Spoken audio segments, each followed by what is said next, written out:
Hello बच्चों, मैं Amrita ma'am. सबसे पहले तो आप सभी का 9th डी सेक्शन में स्वागत है। ये मेरा आप लोग के लिए पहला क्लास है मैथ्स का।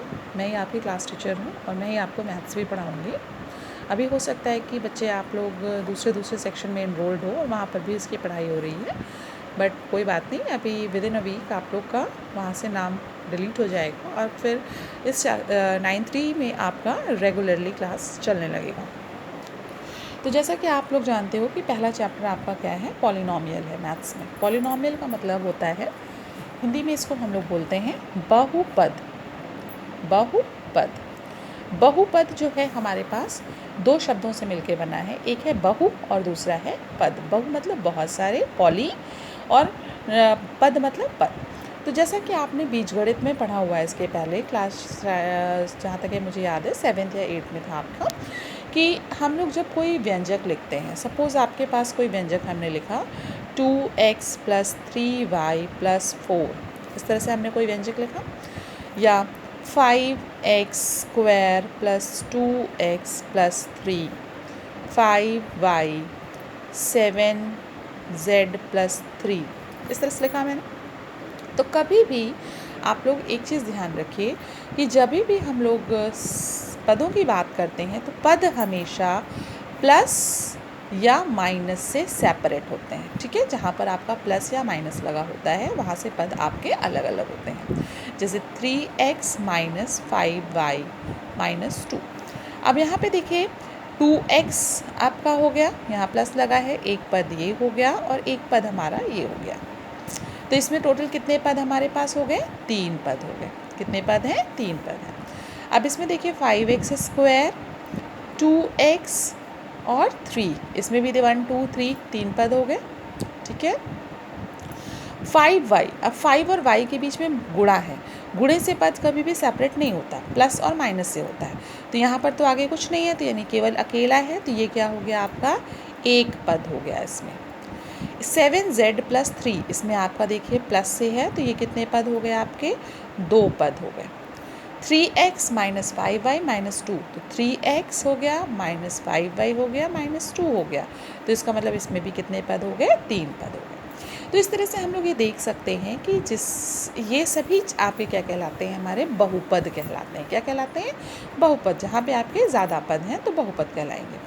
तो बहुपदों के जो प्रकार होते हैं, बहुपदों के प्रकार, यानी अगर आपका केवल एक पद है उसमें तो वो क्या कहलाएगा? एक पद ही कहलाएगा। जैसे 3x हो गया, 2y हो गया, 5 हो गया, -3 हो गया, इस तरह से -3x² हो गया।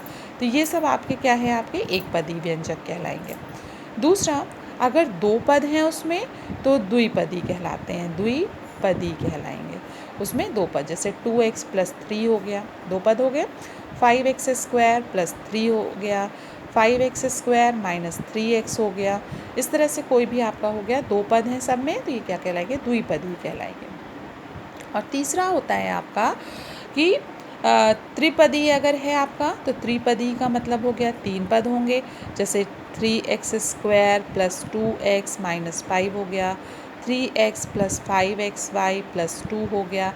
तो ये आपके क्या हो जाएंगे? त्रिपदी व्यंजक कहलाएंगे। तो इस तरह से हम देख रहे हैं कि हमारे पास जो है, अगर हम बहुपदों की बात करें तो वो आपके किस रूप में आएंगे? एक पदी, द्विपदी और त्रिपदी व्यंजक कहलाते हैं। अब यहाँ पे जनरली हम लोग जो यूज़ करते हैं बहुपद, वो किस में लेते हैं? एक चर के रूप में लेते हैं। जैसे यहाँ पे हम देख रहे हैं कि हमारे पास x प्रेजेंट है, यहाँ पे y प्रेजेंट है, तो यहाँ पे आपका x और y दोनों प्रेजेंट है, तो दो हमारे कांस्टेंट, मतलब 2 चर यहाँ पे यूज़ नहीं होंगे। हमारे पास अगर एक चर हम लोग यूज़ करें, तो एक नॉर्मल हम लोग अगर पॉलिनॉमियल लिखें, बहुपद लिखें पॉलिनॉमियल, तो हमारे पास क्या लिखा जा सकता है? ax इस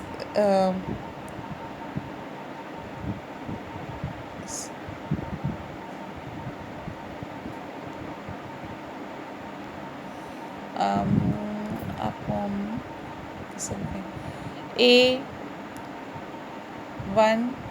या A0 + A1x plus a2x² plus a3x³ plus and so on. इस तरह से आपका बढ़ता चला जाए तो ये आपका कोई पॉलिनॉमियल टाइप का बन सकता है। अब डिपेंड करता है कि आपका, अब यहाँ पे एक चीज़ होता है कि कोई भी बहुपद है तो बहुपद, सबसे पहले तो बहुपद में कितने पद होते हैं ये हमें पता करना पड़ेगा। कोई बहुपद है कि नहीं है। बहुपद होने की कंडीशन क्या होनी चाहिए कि जो x, जो भी हमारा चर है, तो x की जो घात होनी चाहिए कि घात हमेशा धन पूर्णांक होनी चाहिए। धन पूर्णांक संख्याएं आप जानते हो ना, आपकी 0 1 2 3 4 5 6 होती है, 0 भी होती है। तो अब जैसे मान लीजिए कहीं पर x प्रेजेंट नहीं है, सपोज़ पहला बहुपद आपका हमने लिखा 3x² प्लस 5x प्लस 2 लिख दिया। इसमें देखिए x की घातें कितनी है, x की घात 2 है, x की घात 1 है, x यहाँ पे नहीं है तो इसका मतलब x की घात 0। किसी चीज़ की पावर अगर 0 है तो 1 होता है ना, तो यानी यहाँ पे पावर 0 हो गई। तो ये आपका बहुपद है। दूसरा इसी तरह से लिखा आपने 2x प्लस 5 लिख दिया, माइनस 3x² लिख दिया, माइनस 4x³ लिख दिया। तो इसमें भी देखिए पावर 1 है, 0 है, 1 2 है, 3 है, तो ये भी आपका क्या हुआ, बहुपद है। अब आपके पास अगर हम लिखते हैं x प्लस 1/x लिख दिया। x प्लस 1/x का मतलब क्या हुआ, x प्लस, ये अगर ऊपर लेके जाएंगे तो x की पावर -1 हो गया, घात क्या हो गई, -1 हो गई ना, तो इसलिए क्या हो जाएगा, ये बहुपद नहीं, क्योंकि ये धन पूर्णांक नहीं है ना, तो ये बहुपद नहीं होगा। चौथा इसी तरह से अगर लिख दे x² प्लस 5√x प्लस 3 लिख दिया।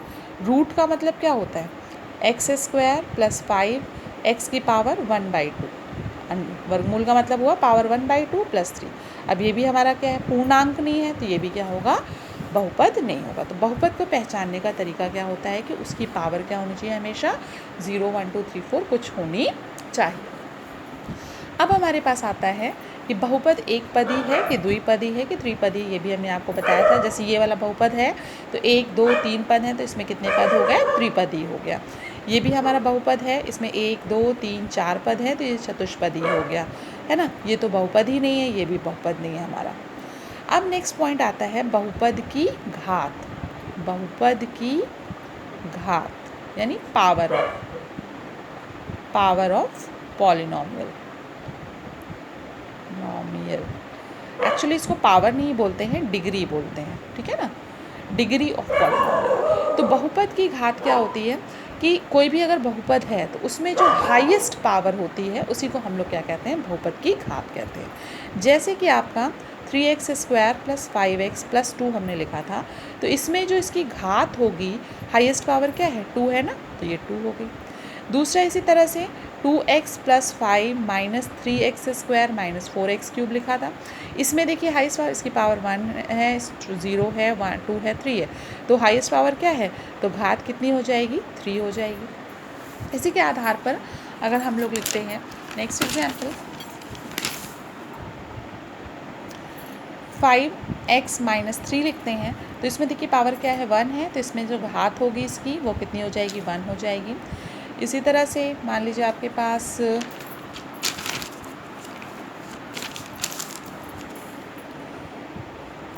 5x² लिखा हुआ है केवल, तो इसमें पावर क्या है, घात कितनी हो गई आपके पास, 2 हो गई। इसी तरह से आपके पास लिखा हुआ है 3 केवल लिख दिया हमने, तो यहाँ पर चूँकि x प्रेजेंट नहीं है तो उसकी घात क्या हो जाएगी, वो 0 हो जाएगी। 3 का मतलब हो गया 3x की पावर 0, तो उसकी घात कितनी हो गई, 0 हो गई। तो इसके आधार पर यहाँ पे 2 तरह के प्रश्न बनेंगे। एक तो पहली चीज़ कि कोई बहुपद है कि नहीं है, और दूसरा प्रश्न क्या बनेगा आपका कि बहुपद की घात हम लोगों को फाइंड करना है। तो ये आपका हमने आपको आज स्टार्ट किया है पॉलिनॉमियल।